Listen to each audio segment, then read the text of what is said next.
Hi everyone, it's me Joe again. Alright, let's finish this story about Keith and Johnny. Well, anyway, I think I left off that, Keith just bought a house. And he wanted me to help move him into his new house that he bought. But I was not supposed to tell Johnny anything because he wanted to just leave Johnny, just to leave him. And I said yes, that I would do that for him. So anyway, when Johnny was at work one day, we packed up my car with all his stuff and we moved it. I mean, he moved to another house maybe 5 miles from my house. But anyway, we moved to his house, and I helped him move everything in. He gave me a tour of the house. It was a really nice house. And I remember this one time he gave me the key, the code to his garage door because he had to go on a business trip, and he gave me the code for his garage door so that I could come and cut his grass for him while he was gone. So, of course, he contacted me. Now, and what else did he do? Oh, I remember this one time. I don't know if I wanted to share this, but this one time, Keith was uncut, and it always bothered him. He always talked to me about it. He always told me he did, while we would drink sometimes, he would tell me that it bothered him. So anyway, he called me one day and he told me that he finally got the operation, the circumcision operation, scheduled. And he called me and asked me if I would drive him there. So I drove him to, I think it was in Weirton, where he had his surgery done.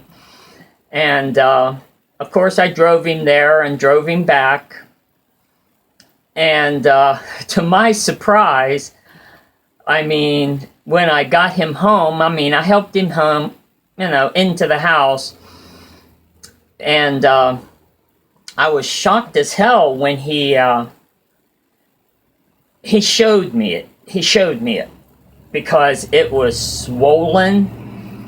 And he goes, "Is this normal?" And I'm like, I said, "Yeah, Keith, it's normal, okay? Just, do what your doctor tells you." And I was shocked as hell that he just pulled his pants down and showed me his. But anyway, because we didn't have that kind of friendship. But obviously he trusted me enough to ask me that question. So anyway, Keith was out of the house. Now let's go back to what was going on with Johnny in the house.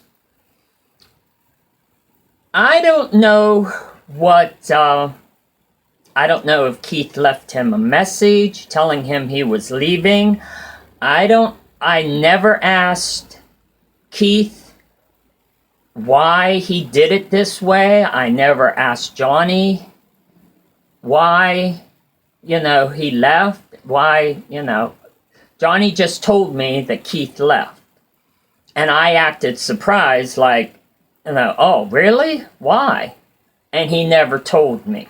So whether they had a conversation about him leaving, which I don't think they did, because if they did, I'm sure Keith would have told me about it. I think Keith just booked out of the house and left Johnny high and dry.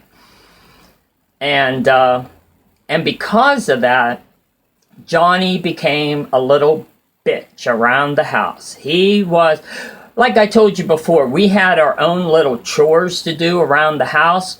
Well, of course, Johnny didn't want to do them anymore. It was unfair. Why should I have to do the bathrooms when everybody is using the bathroom? It's not fair. It's not fair. He was becoming just a little pain in the ass. And I was getting, I mean, it was up to here with me, with him. It's like, you know, I couldn't deal with him anymore. Friend-wise or otherwise, I couldn't deal with him anymore. So one day, when he got home, I presented him with this letter. It said, "Dear Johnny, ever since you and Keith separated and he moved out, you have not been the same person with me, or my brother. I thought whatever you were going through, I could help. That's why I made you that CD. I made him a CD of love songs to help him get over Keith. But you have become this selfish, mean, hateful person towards my brother and I. And I have always had your best interest at heart because I believe there's a good person in you.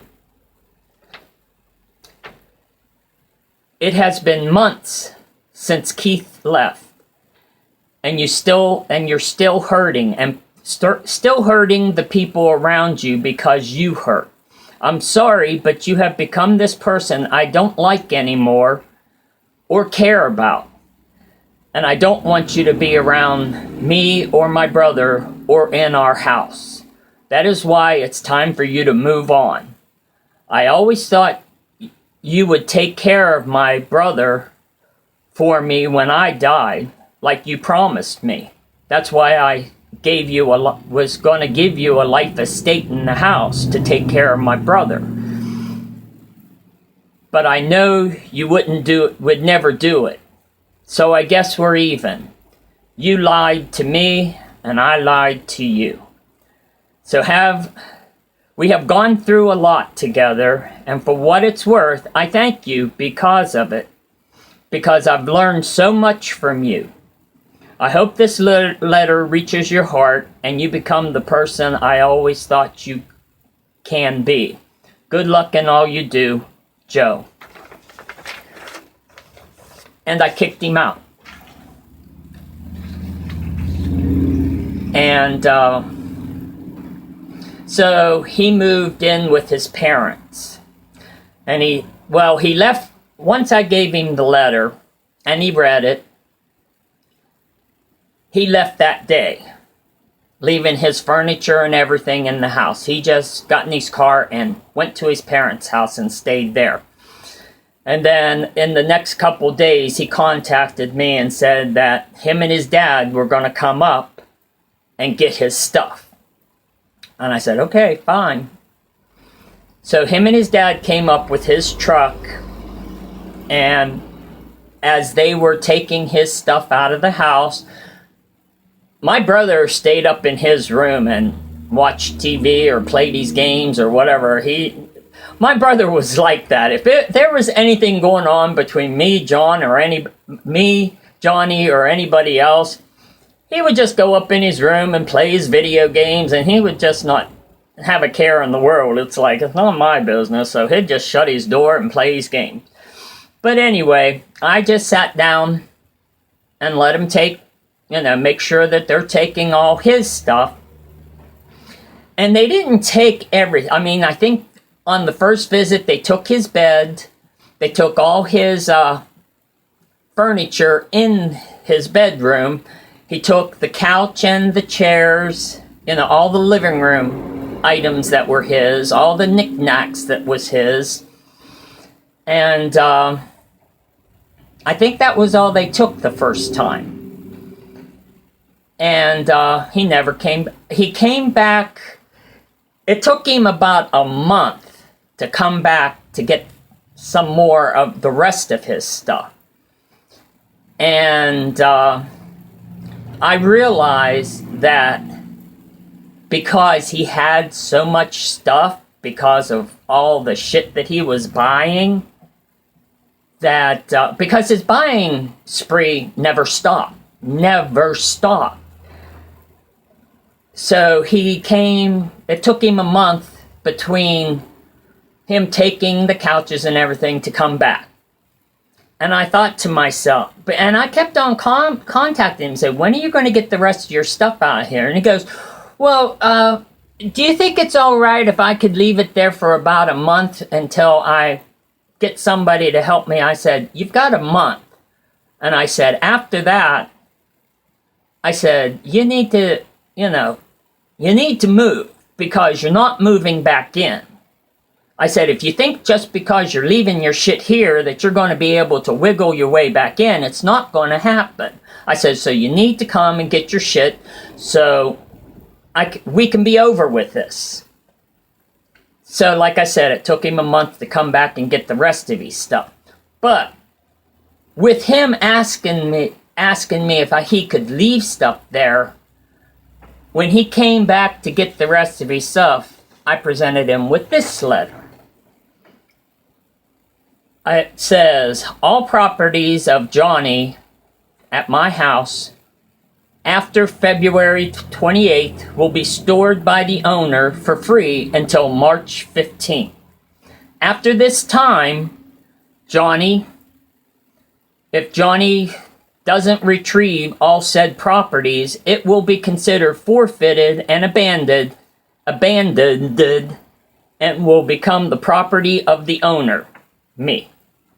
And no further retrieval of said property will be considered. And I've got on the bottom that I presented it to him on February 8th, and he picked it up on February 4th. So he had until the 15th to get the rest of his stuff, or he wouldn't be allowed to come back into the house. I would change the locks. He never came back. I changed the locks, and that was that. And his dad came with him when I gave him this letter. And he was pissed when I gave him this letter. And he didn't really say nothing to me, but he was pissed. I could tell. And I was within my legal rights. I mean, I didn't go to a lawyer. I didn't have legal papers drawn up. But after the said time, I did change the locks, and he was not allowed to come into the house any longer because he thought he was going to be able to use me as a storage warehouse of the rest of his stuff. And I was like, no, you're moving out. I'm not becoming your storage, area. So everything that was left became my property. So, like his dishes, pots and pans, they all became mine. I don't know what else he left, but they're mine now. So the way I look at it, I was justified. He did me wrong, and I did him wrong. I don't think I did him wrong because I did give him 2 months to get his stuff out of the house. So I don't think I did him wrong. But anyway, I think that's the end because he tried to text me and call me after we moved out, but I never knew what the calls were about. I never knew what he texted me because I just deleted them. I never read them. I never answered his voicemails. I just deleted them because as far as I was concerned, bye-bye, so sad. Gave him enough rope, and he hung himself. So, he's out of my life. And I'm glad for it, because I won't say that it hasn't been hard to get him out of my heart, because it took almost many, many years to get him out of my heart.